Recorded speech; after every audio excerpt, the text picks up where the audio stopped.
We're still a ways away from the NBA trade deadline, but I don't know if teams are going to be waiting that long to make a move, especially in the Western Conference. On today's Locked On Kings podcast, we'll dive into some of the names reportedly being made available that the Sacramento Kings absolutely could use and why the Kings need to play both offense and defense in the trade market. It's all right here on Locked On Kings.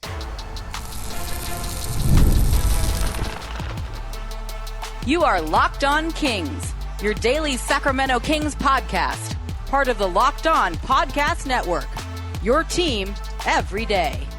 And now, ladies and gentlemen, it is that time for another episode of Locked On Kings. Hello and welcome into Locked On Kings, your podcast hub for Sacramento Kings coverage all season long. Today's episode is brought to you by FanDuel. You can start the season with a big return on FanDuel. Right now, new customers can place a $5 bet, and you'll get started with $150 in bonus bets if you win that $5 bet. Visit FanDuel.com to get started. My name is Matt George. I have the privilege of being your host here. I'm a Sacramento sports anchor and reporter for ABC 10 News. And it's weird to be talking about the trade deadline this early. It's December. We haven't even made it to Christmas yet, Matt. How in the world are we talking about the trade deadline?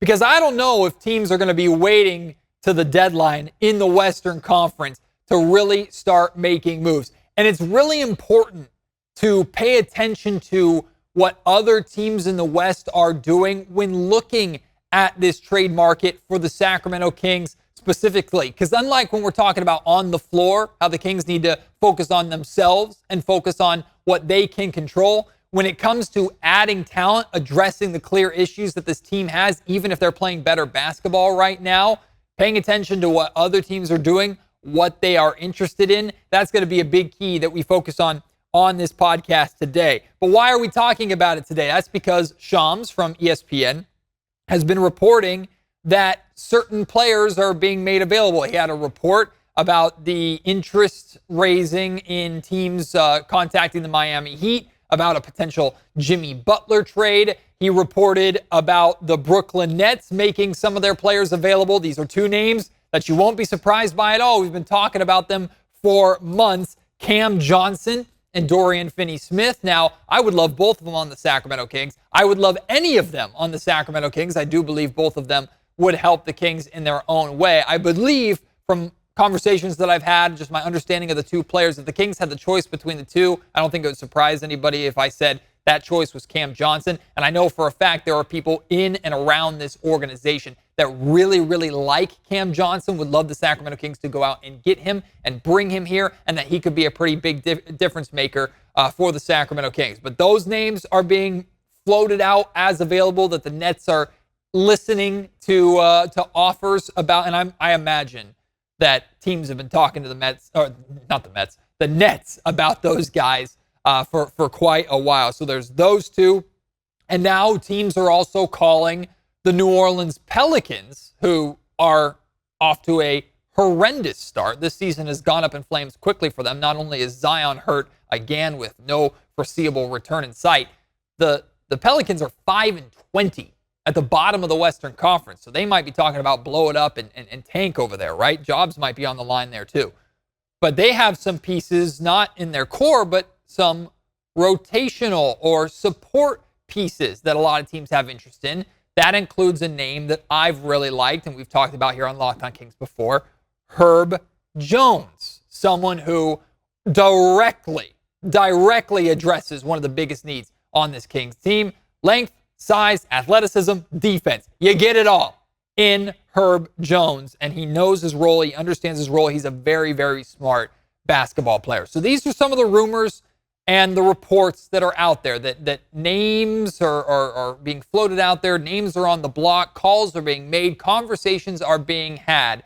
And the Sacramento Kings need to be bare minimum involved in all of these conversations. But we can't have what we've had in the past, which is the Kings were involved, but it didn't end up really going anywhere. Look, General Manager Monte McNair, he's made his approach to trades and improving the roster.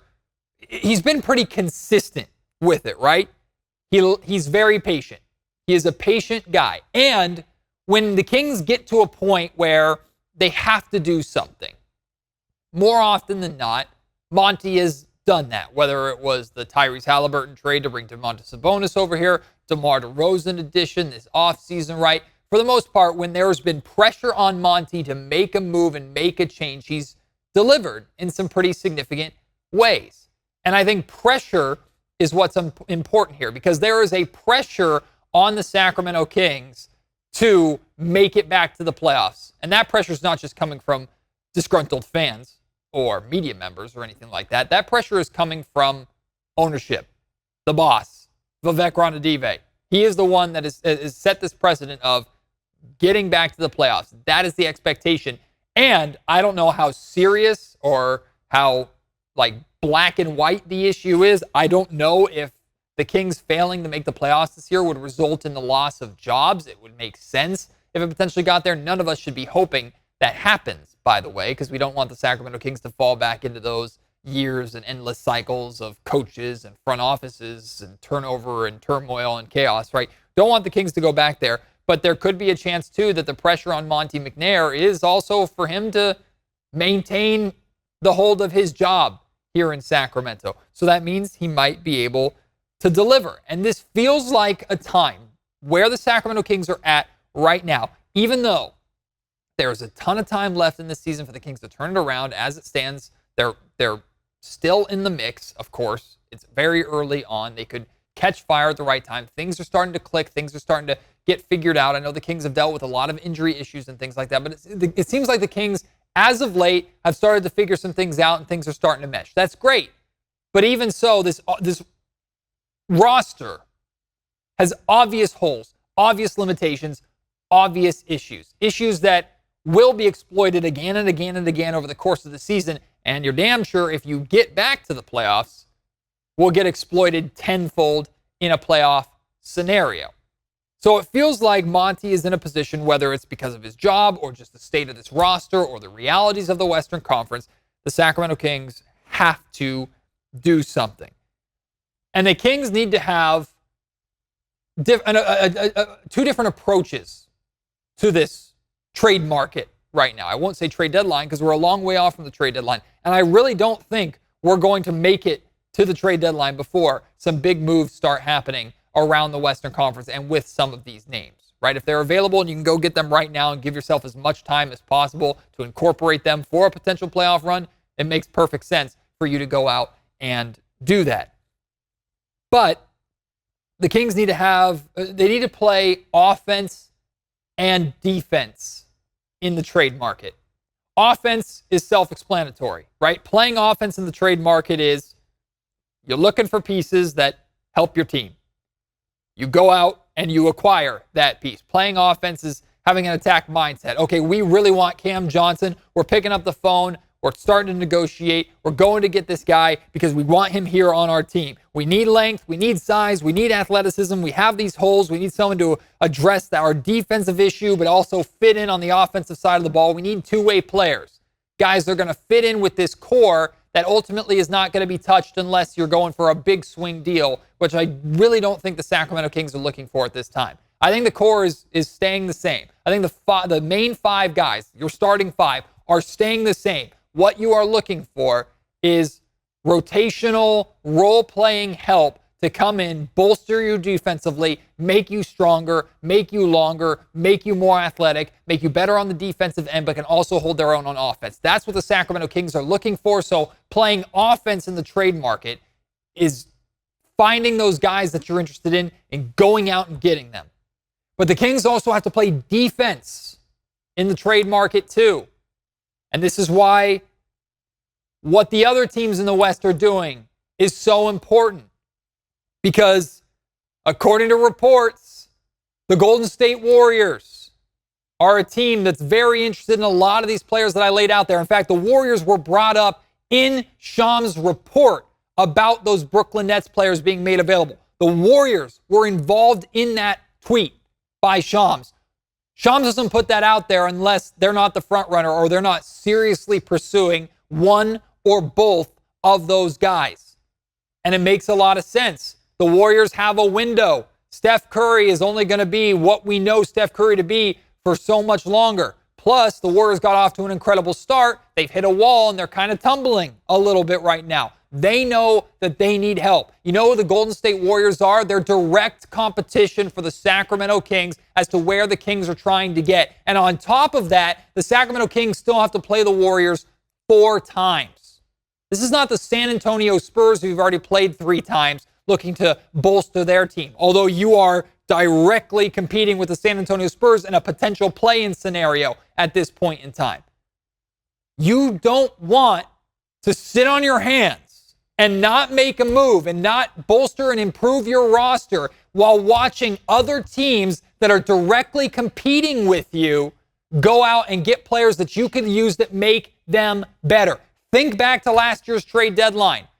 The Dallas Mavericks completely turned their season around at the trade deadline, right? They went from a terrible team in the West to making it to the NBA Finals because of the momentum they built from themselves in the trade deadline, going out and paying what it needed, what they needed to pay, and trading the assets they needed to trade within reason to go out and bring the players in that could complement their team and make that run.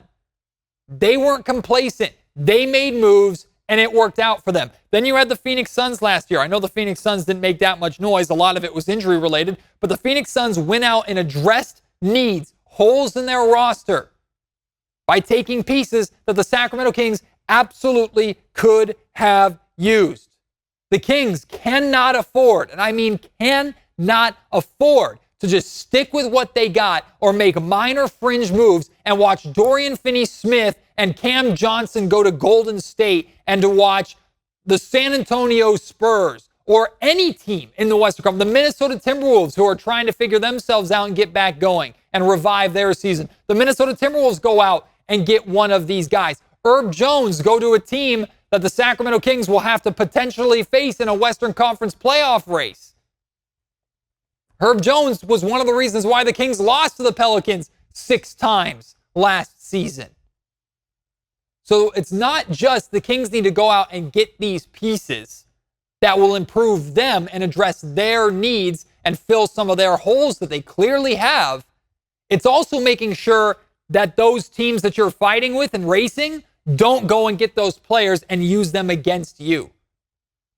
What's the saying? A good offense is good defense, right?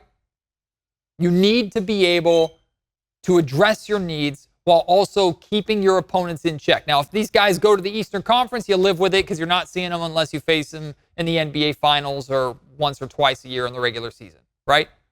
But look at the West and look at the East. Look at the amount of buying teams in the Western Conference that are going to be trying to go for it right now. Almost all of these players that are going to be made available from now to the trade deadline are going to either stay West or go West. That is 100% my prediction. And if all of these guys that I just listed either come to the West or stay in the West and the Kings don't get any of them, I promise you it'll come back to bite them in the butt. Like I said at the top of the show, today's episode of the Locked On Kings podcast is brought to you by FanDuel. Get ready to tackle the NFL action with FanDuel, America's #1 sports book, because right now, new customers can bet $5 and get $150 in bonus bets if you win. The FanDuel Sportsbook app gives you everything you need to place live bets on the NFL, MLB, NHL, NBA, of course, college sports, whatever it is, all in one place. So when you get a hunch in the middle of a game, you can check out the latest stats, view live play-by-play, and so much more on the same page where you place your bets. Just visit FanDuel.com to join today. You'll get started with $150 in bonus bets if you win your first $5 bet. That's FanDuel.com. Never waste a hunch and make every moment more with FanDuel, an official sportsbook partner of the NFL.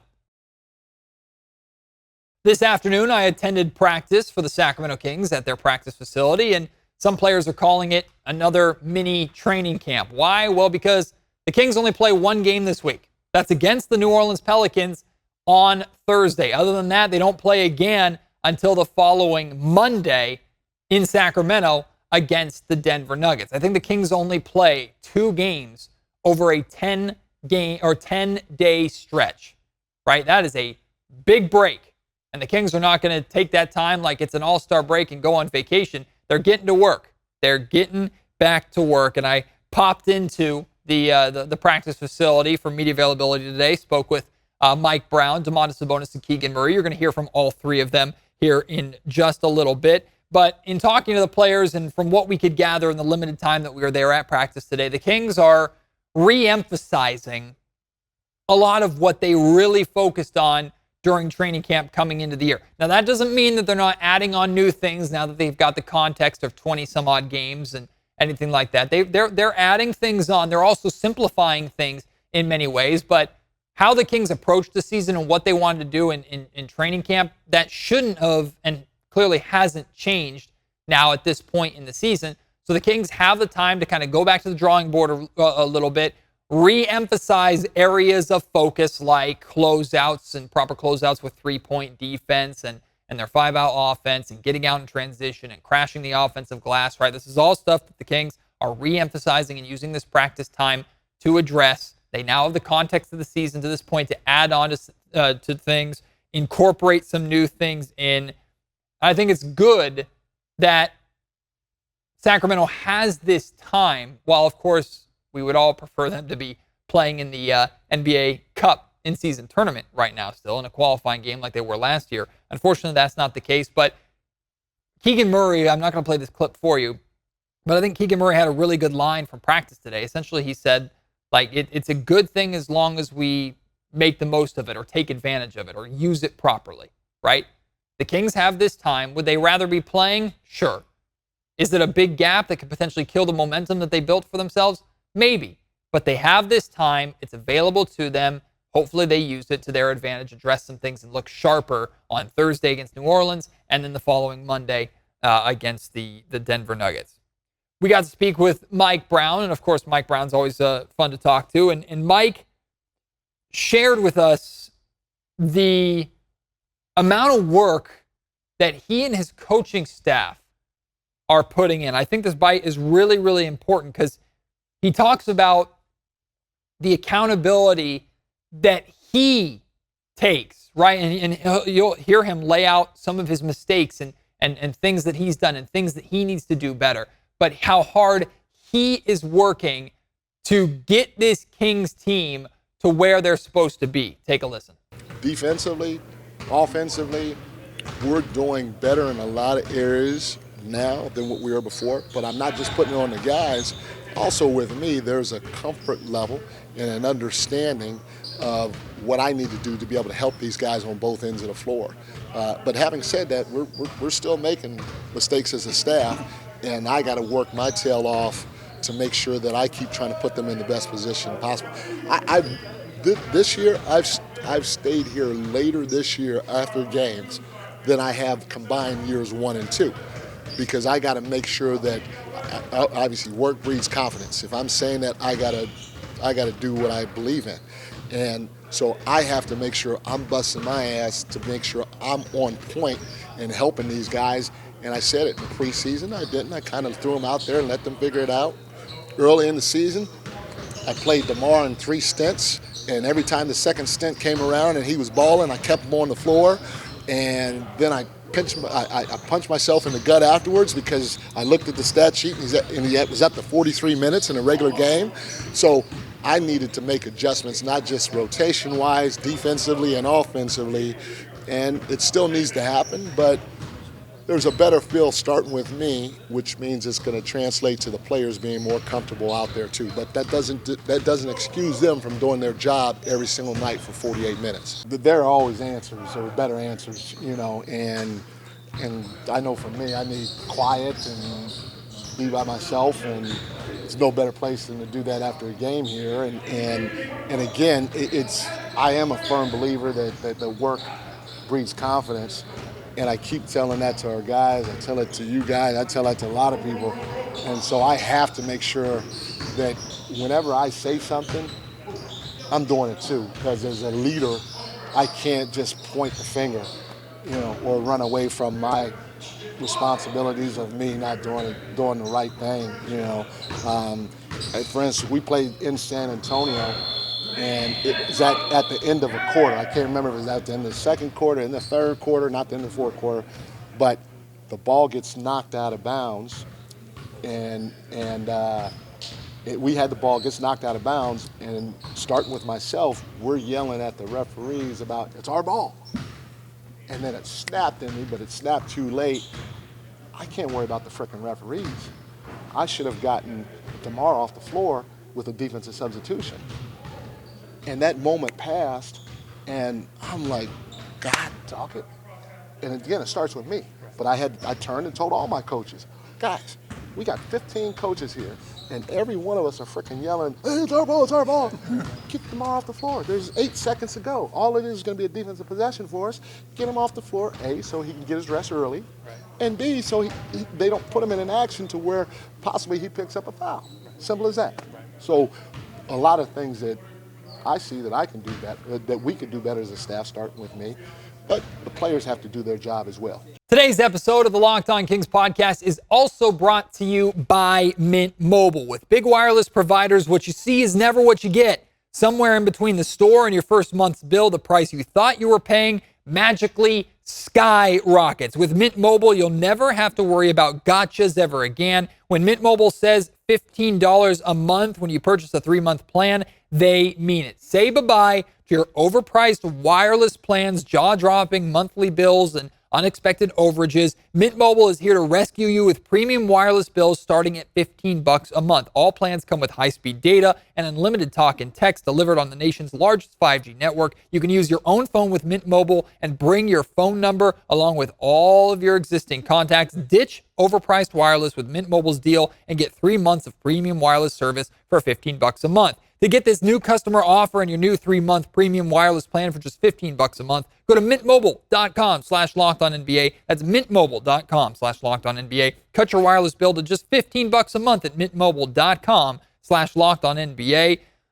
$45 upfront payment is required, equivalent to $15 a month. New customers on first 3-month plan only. Speed slower above 40 gigabytes on unlimited plan. Additional taxes, fees, and restrictions apply. See Mint Mobile for details. So being next to Mike when he said those things, and one of those things was an answer to my question, but it's clear to me that the sense of urgency is there from Mike and from the coaching staff to figure this out. They know there are issues. They're trying to address them. They know this roster can and should be performing better, so they're going for it. And while you might say, Matt, that's the bare minimum, this is their job, of course, they're trying to win or figure these problems out, or Mike Brown shouldn't have the job. I understand what you're saying, but what I hope you acknowledge too is that you have your head coach that's telling you, like, I'm putting in the work. We're all putting in the work. We're putting our head down. We're using this time to figure out how we can get there. He also believes that they're close, right? And as we've seen over these last 4 games, the Kings do look like they're making strides in getting to the point of where they want to be. But I also get the sense in talking with Mike Brown that he's taking more ownership of getting this team to where they need to be. That he's not just relying on, okay, I put this game plan out there and it's up to the players to execute, right? It's up to De'Aaron Fox to lead, or DeMar DeRozan to bring his veteran leadership, or Domantas Sabonis to blah, blah, blah. Mike is taking a lot of ownership of what this team needs to be doing better, the positions that he can be putting his team in to ultimately help them win more basketball games. And it even goes beyond that. Teaching them the right things, helping them build the right habits to be as successful as possible so that the Kings aren't just getting back to the playoffs this year and maybe losing the first round again, and that'll be that, right? He wants to help, if at all possible, he wants to be a part of turning the Sacramento Kings into a dynasty. He knows, as he has acknowledged, the mistakes that he's made. He also knows and acknowledges the mistakes that the players make. He knows the Kings aren't playing to their potential. They haven't at any point really this season, but they're starting to, and he isn't willing to just put it, put it on the shooting.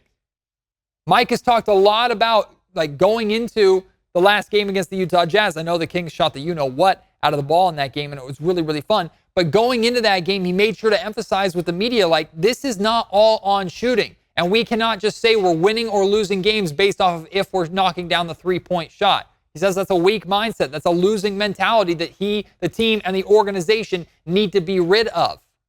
Right? To him, it can't just be on shooting. You can't just blame this, we're a game under 500. We're at the position that we're in just because we're not hitting shots. Once we start hitting shots, we'll be fine. Like, Mike doesn't believe it's that simple. Mike doesn't believe that that's all he chalks it up to, and he's not going to put the work in other areas in order to improve this team. And what I do appreciate from talking to him on the record, off the record, on camera, wherever, he and his staff are super detail-oriented about the little things in a game that lead to these breakdowns or lead to these mistakes. And we see those mistakes, right? It's easy to say, defensive breakdown there. Wow, the Kings gave up another open three. Or wow, the Kings just missed 3 3-pointers in a row. Or wow, the Kings only scored 15 points in this quarter. Man, this really sucks. We see the result and hyper-focus on the result. Mike and his coaching staff are in film and working with the players and looking at practice and in real time, identifying the little areas that lead to the big problem and are trying to address it there. I know this because of conversations. I know this because of the interviews, and I know this from seeing them work. So to me, that's encouraging. And just hearing the comments from Mike, I know I'm a believer in Mike Brown. You might not be. A lot of listeners of Locked On Kings, I've seen in my comment section, you haven't been the biggest fans of Mike Brown, the decisions that he's made. You're not the biggest believer in Mike Brown with how things are going this season. I'm not telling you have to be. But through my interactions with the guy, you can trust me on this or not. You can say, I just love Mike and Mike's my friend. If you really want to believe that, that's fine. Mike and I we have a good relationship. I've never spent time with Mike outside of a working environment. Never knew Mike Brown until he came here to Sacramento. But hearing what Mike is saying and how he meticulously approaches and is detail-oriented and explains to us, tries to teach us what he's also trying to teach these guys, and how he also acknowledges that he's not right all the time, hearing the way he talks about this team and where they're trying to go, plus the track record of the amount of NBA finals that he's been to and won both as a head coach and a lead assistant, I believe he's the right guy for the job. I believe he's the guy to get the Kings back to the postseason and then have them win a playoff series and then have them be a proverbial playoff team and then hopefully one day maybe compete for a championship. You got to get there. You got to climb to get there. Mike's been on that climb before. So I have more faith in him than I have in, I don't know, these hypothetical coaches that are out there that aren't realistic or that would just turn the Sacramento Kings back into a coaching carousel tailspin like we were on for damn near 20 years. Finally, at Kings practice, we also spoke with Domantas Sabonis and Keegan Murray about a number of things. I have some bites for you. First, here is Domantas Sabonis talking about Malik Monk starting for the Sacramento Kings.